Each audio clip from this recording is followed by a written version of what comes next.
Bon lundi. Alors, une primeur de notre bureau d'enquête. D'abord, d'importants réseaux islamistes qui auraient des liens avec des groupes terroristes sont présents au Québec. Félix, en fait, 2 organisations musulmanes possèdent un très grand nombre de mosquées et dans certaines circulent de la propagande intégriste. Voilà, on pourrait dire qu'au cours des dernières années, en douce, ces 2 organisations qui ont été soupçonnées dans un passé récent d'avoir participé à du financement terroriste sont devenus les plus importants propriétaires d'écoles musulmanes et de mosquées dans la province. Les révélations de notre bureau d'enquête.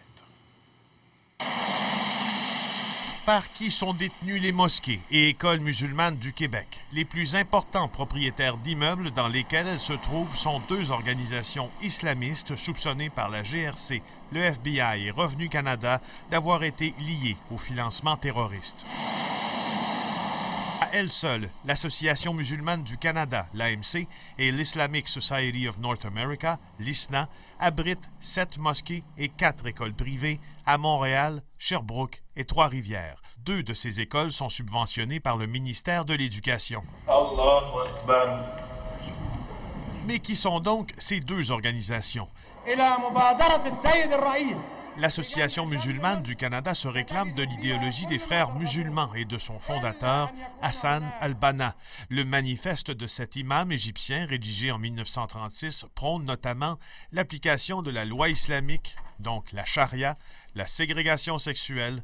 Elle possède des actifs immobiliers de 14,5 millions de dollars. Et voilà, l'idéologie des frères musulmans est basée essentiellement sur des idées qui sont contre la modernité et la démocratie. Wael Saleh est musulman. C'est le cofondateur de l'Observatoire interdisciplinaire des mouvements islamistes. On ne doit pas attendre la catastrophe pour prendre les mesures nécessaires.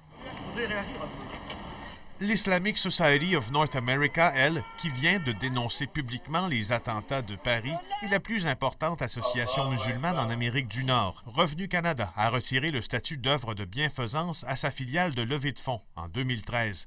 Le fisc lui reproche d'avoir acheminé 280 000 $ au Jamaat al-Islami, dont le bras armé est considéré organisation terroriste. Elle possède des actifs ici de 3,3 millions. Sama Jebari est du Forum musulman canadien. C'est être frère musulman et être contre la loi, ça je ne peux pas l'affirmer. Je pense que non. Et d'ailleurs, le fait qu'ils ont leurs établissements scolaires et autres ici sur le territoire, ça veut dire qu'ils sont réglo. C'est ici, en sortant des bureaux montréalais de l'Association musulmane du Canada, que la GRC dit avoir aperçu un collecteur de fonds de l'IRFAN, organisation classée terroriste par Ottawa, avec une enveloppe jaune dont on ignore le contenu. Les responsables des organisations islamistes qui détiennent des mosquées et des écoles au Québec nient tout, même l'évidence. Exemple, le directeur de l'école musulmane Dar al-Imam nous assure que son établissement n'a rien à voir avec l'Association musulmane du Canada. Il n'y a aucune école musulmane ici qui appartient à l'Association musulmane. Ben, monsieur, c'est dans le réseau foncier. Voulez-vous qu'on regarde ça ensemble? Non, le titre de propriété ici, regarde. Ça appartient à l'Association musulmane du Canada. Regarde, monsieur.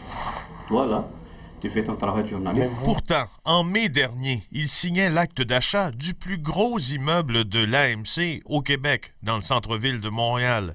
4,7 millions de $.